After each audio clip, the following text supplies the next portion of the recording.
आज हम लोग भगवत गीता के अध्याय 3 के श्लोक संख्या 13 पर चर्चा करेंगे।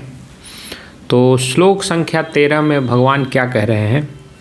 यज्ञ से बचे हुए अन्न को खाने वाले श्रेष्ठ पुरुष सब पापों से मुक्त हो जाते हैं, और जो पापी लोग अपने लिए ही पकाते हैं वे तो पाप को ही खाते हैं। भगवान बहुत ही श्रेष्ठ बात कह रहे हैं इस श्लोक में। वो कह रहे हैं कि यज्ञ से बचे हुए अन्न को खाने वाले, यज्ञ से बचे हुए अन्न को खाने वाले श्रेष्ठ पुरुष सब पापों से मुक्त हो जाते हैं। श्रेष्ठ पुरुष अनुवाद में लिखा है, लेकिन यहाँ संत शब्द का प्रयोग किया गया है कि यज्ञ से बचे हुए अन्न को खाने वाले संत सब पापों से मुक्त हो जाते हैं। तो भगवान यहाँ पे क्या कह रहे हैं? भगवान कह रहे हैं कि अगर कोई व्यक्ति यज्ञ करता है और यज्ञ के बाद अगर कुछ उसको बच जाता है और उसका उपभोग करता है तो वो संत के समान है और उसके सारे पाप मिट जाते हैं। यज्ञ के बारे में मैंने पिछले 2-3 एपिसोड में मैंने बताया भी था, यज्ञ वास्तविक रूप से क्या है यज्ञ। तो यज्ञ के बारे में संक्षेप में मैं फिर से दोहरा देता हूँ कि ऐसा कोई भी कार्य जो दूसरों के लिए किया जाता है उसमें अपना कोई स्वार्थ नहीं होता, अपने लिए हम नहीं करते हैं। चाहे वो लोगों के लिए करें, समाज के लिए करें, सभी प्राणियों के लिए करें या फिर प्रकृति के लिए भी करें, तो वो सारे कार्य यज्ञ के समान है। और यज्ञ का अर्थ ये ना समझे कि हवन और उसमें आहुति देना, ये भी यज्ञ का एक पार्ट है, लेकिन ये सिर्फ उसका प्रारंभिक पार्ट है। जैसे हम कोई भी शुभ कार्य शुरू करते हैं तो सनातन में परंपरा रही है कि हम लोग पूजा पाठ के से ही प्रारंभ करते हैं। कोई भी कार्य करने से पहले हम थोड़ा भगवान का वंदन कर लेते हैं, उनकी स्तुति कर लेते हैं, उनको याद कर लेते हैं। तो उसी प्रकार से यज्ञ क्या है? यज्ञ प्रारंभ होने से पहले ये सब क्रियाएं की जाती हैं। हवन किया, उसमें आहुति दी, सभी का देवताओं का मंत्रोच्चार करके उनकी वंदना की, लेकिन ये सब सिर्फ प्रारंभिक क्रियाएं हैं। असली यज्ञ जो है इसके बाद शुरू होता है। इसके बाद अगर प्रकृति के लिए कोई कार्य कर रहे हैं तो वो प्रकृति से संबंधित यज्ञ है। प्रकृति को शुद्ध करना है, प्रकृति को उन्नत बनाना है, नदियों को शुद्ध करने का कार्य हुआ, वृक्षारोपण करने का कार्य हुआ। इस प्रकार का बहुत सारा कार्य हो सकता है जिससे प्रकृति को फायदा मिले, तो वो क्या हो जाएगा? प्रकृति से संबंधित यज्ञ हो गया। अगर समाज में भूखे लोग हैं, गरीब लोग हैं, उनके लिए अन्न की व्यवस्था कोई करे, उनके लिए खाने की व्यवस्था करे, तो उससे संबंधित यज्ञ जो है वो समाज के लिए, प्राणियों के लिए यज्ञ है। इस प्रकार से कोई भी कार्य जो आप लोगों के कल्याण के लिए करते हैं, प्रकृति के कल्याण के लिए करते हैं, संपूर्ण विश्व के कल्याण के लिए, जिससे ब्रह्मांड में कुछ ऐड ऑन होता है, कुछ आप अच्छा करते हैं, वो सारी क्रियाएं क्या हैं? वो यज्ञ के समान है। तो भगवान कह रहे हैं यज्ञ से जो बचा हुआ, अब सब कुछ उसने दूसरों के लिए ही किया। यज्ञ किया इसका अर्थ क्या है? उसने दूसरों के लिए किया, प्रकृति के लिए किया या लोगों के लिए किया।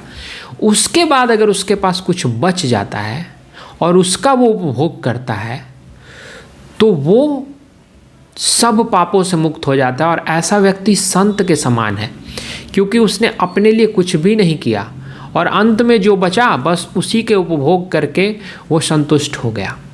तो ऐसा व्यक्ति संत ही है, और संत है, और ऐसा व्यक्ति सभी पापों से मुक्त हो जाता है। ये भगवान श्री कृष्ण कह रहे हैं कि ऐसा व्यक्ति सभी पापों से मुक्त हो जाता है। और आगे बतला रहे हैं कि जो सिर्फ अपने लिए ही पकाता है, भोजन भी, जैसे भोजन भी यज्ञ हो सकता है। अगर आप दूसरों के लिए भोजन बनाते हो, सबको खिलाते हो, और उसके बाद जो बचता है उसका खुद उपभोग करते हो, तो ये भोजन कराना भी ये यज्ञ है। तो भगवान कह रहे हैं ऐसा भोजन जो सबको भोजन करा दिया, सभी गरीबों, दुखियारों या समाज के बहुत सारे लोग जिनको भूखे हैं, उनको भोजन नहीं मिल रहा है सही तरीके से, उन सबको आपने भोजन कराया, और उसके उपरांत जो थोड़ा बहुत बच गया आपके लिए उसका उपभोग किया, तो ऐसा व्यक्ति क्या है? संत के समान है, और उसके पाप सारे धुल जाएंगे।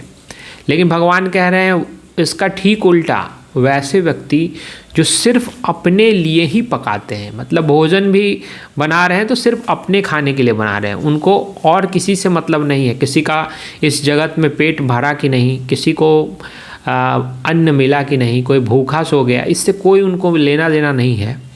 तो ऐसे व्यक्ति जो सिर्फ स्वयं के लिए खाना पकाते हैं या भोजन पकाते हैं, वे पाप को ही खाते हैं। वे अन्न नहीं खाते हैं, भोजन नहीं खाते हैं, बल्कि पाप को खाते हैं। भगवान स्पष्ट शब्द में कह रहे हैं कि अगर विश्व में कोई भूखा है और तुम भोजन कर रहे हो, तुम्हारे अगल बगल कोई भूखा सो रहा है और तुम भोजन कर रहे हो, अपने लिए सिर्फ पका रहे हो, किसी को उसमें सहभागी नहीं बना रहे हो, किसी को नहीं खिला रहे हो, तो वो तो पाप ही खा रहे हो तुम। ये बहुत बड़ी शिक्षा है। अगर गीता के इस श्लोक को लोग फॉलो करते हैं एक सामान्य अर्थ में, मान लीजिए आप भोजन के अर्थ में ही ले लेते कि यज्ञ से बचे हुए भोजन का जो उपभोग करता है वो संत है, उसके पाप धुल जाते हैं, और जो अपने लिए पकाता है वह पाप को खाता है। अगर सिर्फ इस बात को ही समझ लेते और लोग इस भाव से कार्य करते कि मैं खाना खाऊंगा या भोजन करूंगा, तो मेरे आसपास जो लोग हैं जिनको मेरी जितनी क्षमता है उतना मैं उनको भी भोजन करा सकूंगा, उनको भी मैं भूखा नहीं रहने दूं। अगर इस भाव से इस दुनिया में लोग कार्य करने लगे तो इस विश्व का एक व्यक्ति भी भूखा नहीं रहेगा। ये जो भूखमरी की समस्या है, लोग भूखे रह जाते हैं, बहुत लोग भूख से मर जाते हैं, कुछ लोगों को 2 वक्त का खाना नहीं मिलता, ये समस्या अपने आप सॉल्व हो जाएंगी। तो इसीलिए भगवान कह रहे हैं कि ये सब जो ज्ञान है जिसको भगवान दे रहे हैं, ये पहले सदियों से पहले उन्होंने सूर्य को दिया था, विवस्वान को दिया था, उसके बाद परंपरा लुप्त हो गई, लोग भूल गए इस चीज़ को। तो अर्जुन को फिर से भगवान याद दिला रहे हैं कि देखो गीता में क्या क्या मैंने उपदेश दिया था, अब वो जो है तुम अगर ये चीज़ें जो परंपरा से लुप्त हो गई हैं, अगर इसको फिर से पुनः स्थापित किया जाए तो विश्व का कल्याण हो जाएगा, विश्व तो स्वर्ग के समान हो जाएगा। अगर कोई भूखा ना सोए हमारे विश्व में तो इससे अच्छी बात क्या होगी। तो ये एक तो भोजन के संबंध में हुआ। अभी आप देखें तो लोग जो लग्जरियस लाइफ जीते हैं वो 5 स्टार होटल में बड़े अच्छे अच्छे भोजन का आनंद उठाते हैं, लेकिन कोई भूखा सो रहा है उससे उनको कोई मतलब नहीं है। किसी के लिए कुछ करना नहीं, सिर्फ स्वयं के लिए करना है। तो आत्म कारणात जो भी हम करते हैं वो क्या है, वो पाप ही है, पाप को खा रहे हैं, पाप का भोग कर रहे हैं। अब अगर इसको भोजन से थोड़ा और ऊपर उठ के देखें तो यज्ञ से बचा हुआ कुछ भी आपने लोगों का कल्याण किया, उसके बाद आपके पास कुछ धन बचा या कुछ पैसे बचे, आपने अगर उसका उपभोग किया तो वो तो आपको पापों से भी मुक्त कर देगा। लेकिन सिर्फ अपने लिए, अपने स्वार्थ के लिए कार्य किया, स्वयं संचय कर रहे हैं, धन का संचय करते जा रहे हैं। जैसा कि आज देखें करोड़ों अरबों खरबों, मतलब पैसे की ऐसी भूख है कि वो समाप्ति नहीं होती। विश्व के एक तरफ मतलब धन संचय का अंबार खड़ा कर दिया, लेकिन अगर वही संचय लोगों के औरों के काम भी आए तो वो पुण्य हो जाएगा, वैसे व्यक्ति का सारा पाप धुल जाएगा। लेकिन अगर वो सिर्फ स्वयं के लिए धन का संचय करते रहेंगे तो वो पाप है, वो धन भी पाप के समान ही है।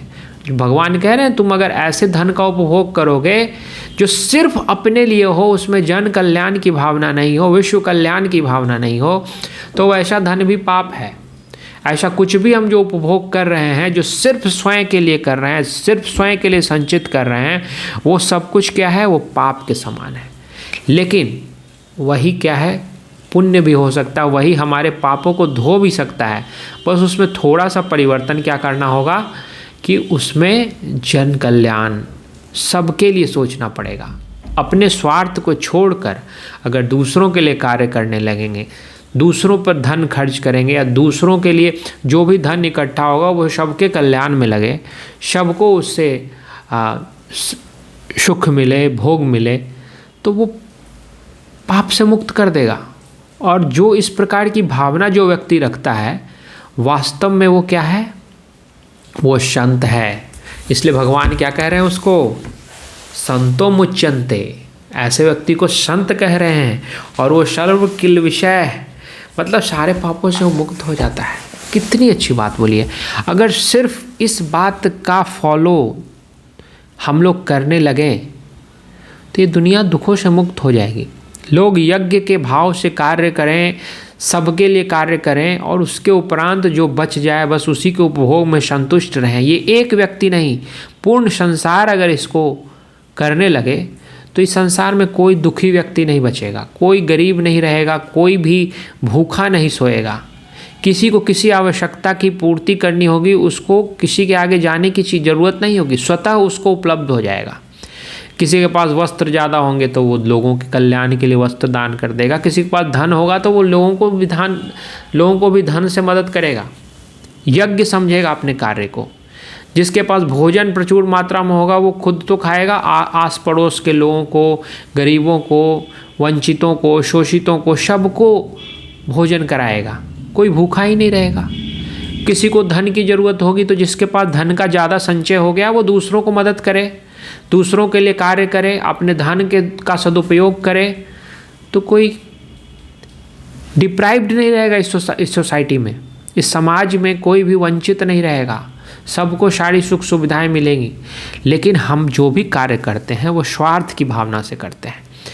तो भगवान वही कह रहे हैं, जो स्वार्थ के भाव से करता है, सिर्फ अपने लिए करता है, आत्म कारणात करता है, स्वयं के लिए सिर्फ करता है, वो क्या है, वो पाप का उपभोग करता है, वो पाप को खाता है, वो पाप का उपभोग कर रहा है, तो वो पापी हो जाएगा। लेकिन वही दूसरों के कल्याण के लिए, दूसरों के लिए यज्ञ भाव से भावित होकर जो कार्य किया जाए। और यज्ञ क्या है, मैं बार बार एक ही बात बोल रहा हूँ, यज्ञ क्या है, यज्ञ है जब अपने स्वार्थ से ऊपर उठकर दूसरों के लिए कार्य किया जाए, दूसरों के लिए, समाज के लिए, लोगों के लिए जब कार्य किया जाए तो वैसा कार्य यज्ञ के समान होता है, जिसमें अपना भाव ना हो, अपना स्वार्थ नहीं हो। ऐसा सारा कार्य क्या होगा, ऐसा सारा कार्य यज्ञ ही होगा। तो भगवान कह रहे हैं, और उस यज्ञ से जो कुछ बच जाए, लोगों के कल्याण के लिए, सृष्टि के कल्याण के लिए कार्य करने के बाद कुछ बच जाए, उसका उपभोग करके कोई संतुष्ट रह ले, वो शांत है, पूजनीय है, उसके सारे पाप मिट जाते हैं। भगवान इतनी सुंदर बात कह रहे हैं कि अगर सिर्फ इस एक श्लोक को कोई समझ ले और सिर्फ इस एक श्लोक का पालन ये दुनिया करने लग जाए तो ये दुनिया बहुत सुंदर हो जाएगी, ये स्वर्ग से भी बढ़कर हो जाएगी। सबके बारे में सोचने लगे, कोई दुखी नहीं रहेगा, सब में प्रेम बढ़ जाएगा, सब एकदम एक दूसरे से प्रेम करने लगेंगे, सबकी एक दूसरे के प्रति ममता हो जाएगी।